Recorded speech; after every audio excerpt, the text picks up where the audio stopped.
देखिए, भारत का जो मुकुट कहा जाता है जम्मू कश्मीर, वहाँ पे हमारी समाज की जो महारानी दिद्दा थी, जिन्होंने लगभग 110 सालों तक शासन किया है वहाँ पे। तो हमारे पार्टी की प्रेरणा स्रोत तो मैं शुरू से लेकर अब तक और लास्ट तक, जब तक हम राष्ट्रीय अध्यक्ष हैं, इस पद पे हैं, हम महारानी दिद्दा जी को ही प्रेरणा स्रोत मानते हैं। उनके वंशज हम सभी प्रेरणा स्रोत हैं और इसी को लेकर, उनके ही विचारधारा और सम्मान को लेकर हम लोग आगे बढ़ रहे हैं। नमस्कार, मैं कमलेश प्रताप विश्वकर्मा। हमारे साथ में विश्व कल्याण राष्ट्रीय मानव समाज पार्टी के राष्ट्रीय अध्यक्ष अजय विश्वकर्मा मौजूद हैं। आपने 2024 में गाजीपुर लोकसभा से चुनाव भी लड़ा था।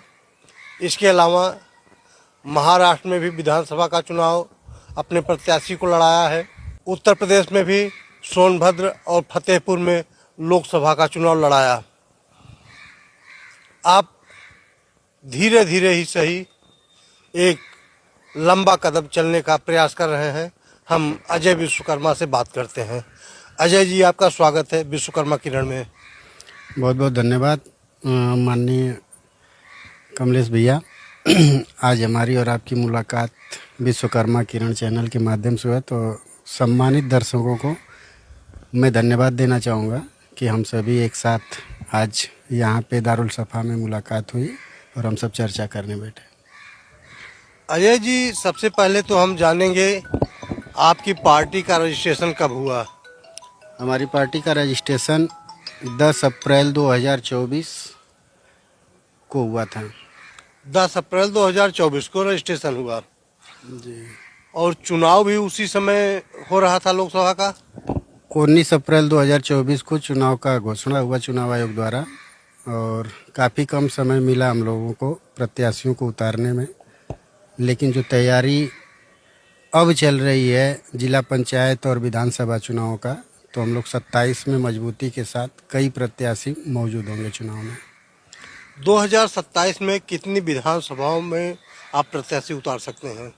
देखिए, हमारे साथ 55 राजनीतिक दल इस समय एक साथ हम लोग बातचीत करते हैं और एक गठबंधन बनाने के प्रयास में लगातार हम लोग एक दूसरे से मिलते जुलते हैं और जो गठबंधन का नाम तय होगा उसी के बैनर के तले हम लोग पूरे उत्तर प्रदेश की 403 विधानसभा सीटों पर हमारे नेतृत्व में पार्टी चुनाव लड़ेगी।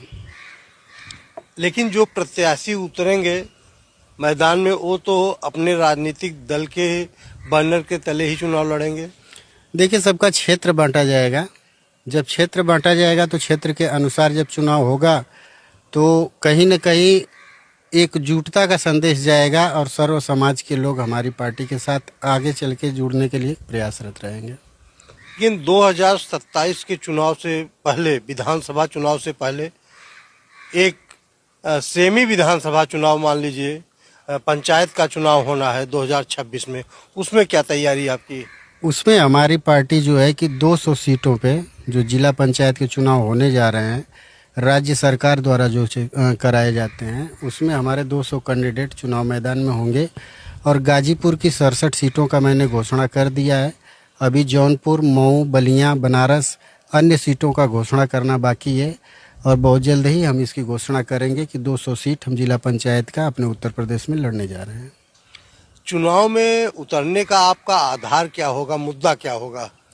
देखिए, मुद्दे तो जो वर्तमान गवर्नमेंट है या उसके पिछली गवर्नमेंट जो है, हम लोगों को वंचित शोषित समाज को कोई सम्मान नहीं देता है और न दिया है और आगे भी चलकर ना देने की स्थिति में ही हम लोगों ने राजनीतिक दल बनाया है और उसके तहत हम लोग चुनाव लड़ के अपनी ताकत दिखाने का काम करेंगे कि हम लोगों का भी कुछ % वोट शेयर है। अभी तक का जो भी आपने चुनाव लड़ाया है, चाहे लोकसभा का हो या विधानसभा का हो, उसमें मत प्रतिशत कितना रहा है? अभी देखिए, हमारा पहला चुनाव था, हम लोगों ने जितनी सीटों पर चुनाव लड़ा है लगभग सभी सीटों का मिलाकर हमारे पार्टी के नाम पे लगभग 60,000 करीब वोट हैं। Total vote 60,000? जी जी बिल्कुल। तो मत प्रतिशत बढ़ाने के लिए क्या प्रयास करेंगे आप? देखिए मत प्रतिशत बढ़ाने के लिए हम लोग जितना अधिक से अधिक संख्या में चुनाव मैदान में होंगे उतना ही हम लोगों का मत प्रतिशत बढ़ेगा और आगामी आने वाले जितने भी चुनाव हैं जो स्टेट लेवल के होते हैं उनमें हम लोगों की सहभागिता कई प्रकार से कई समाज के बीच में हम लोगों के गठबंधन के साथ जो हम लोगों का चुनाव लड़ा जाएगा उसमें हम लोगों का मत प्रतिशत अवश्य बढ़ेगा। अजय जी, जितनी भी पार्टियां हैं किसी न किसी को अपना प्रेरणा स्रोत मान के चलती हैं, आधार बनाते हैं। जैसे मैं नाम ले लूं तो भारतीय जनता पार्टी पंडित दीनदयाल उपाध्याय को लेकर चल रही है, समाजवादी पार्टी लोहिया और राजनारायण को लेकर चल रही है, बहुजन समाज पार्टी कांसी राम को और बाबा साहब भीमराव अंबेडकर को लेकर चल रही है। तो आप ऐसे किसको आधार बना रहे हैं, किसको प्रेरणा स्रोत मान रहे हैं? देखिए, भारत का जो मुकुट कहा जाता है जम्मू कश्मीर, वहाँ पे हमारी समाज की जो महारानी दिद्दा थी जिन्होंने लगभग 110 सालों तक शासन किया है वहाँ पे, तो हमारे पार्टी की प्रेरणा स्रोत तो मैं शुरू से लेकर अब तक और लास्ट तक जब तक हम राष्ट्रीय अध्यक्ष हैं इस पद पे हैं, हम महारानी दिद्दा जी को ही प्रेरणा स्रोत मानते हैं। उनके वंशज हम सभी प्रेरणा स्रोत हैं और इसी को लेकर उनके ही विचारधारा और सम्मान को लेकर हम लोग आगे बढ़ रहे हैं कि अगर संपूर्ण भारत में अगर 125 करोड़ जनसंख्या में अगर महारानी दिद्दा जी एक विकलांग महिला थी, अगर उन्होंने भारत के मुकुट की रक्षा की, तो हम सबको भी आगे बढ़ चढ़कर जो है कि उनके दिखाए गए दिशा निर्देशों पे हम लोगों को चलना चाहिए। तो आपने अपनी पार्टी का गठन कितने जिलों में कर लिया है या कितने प्रदेशों में कर लिया है? देखिए, हमारे 9 प्रदेश में हमारा गठन हो चुका है अपनी पार्टी का और लगभग उत्तर प्रदेश के 75 जिलों में हम लोगों का गठन हो चुका है। जिला कमेटी गठित हो चुकी है, विधानसभा कमेटी और ब्लॉक कमेटी भी गठित हो चुकी है। हम लोग आने वाले चुनाव में बहुत मजबूत स्थिति में होंगे। मैं आपके चैनल के माध्यम से अपनी जनता को विश्वास दिलाता हूँ। तो आपकी पार्टी का नाम तो कहीं भी मीडिया में, सोशल मीडिया में बहुत उभर के नहीं आता। क्या आप किसी मिशन के तहत काम कर रहे हैं?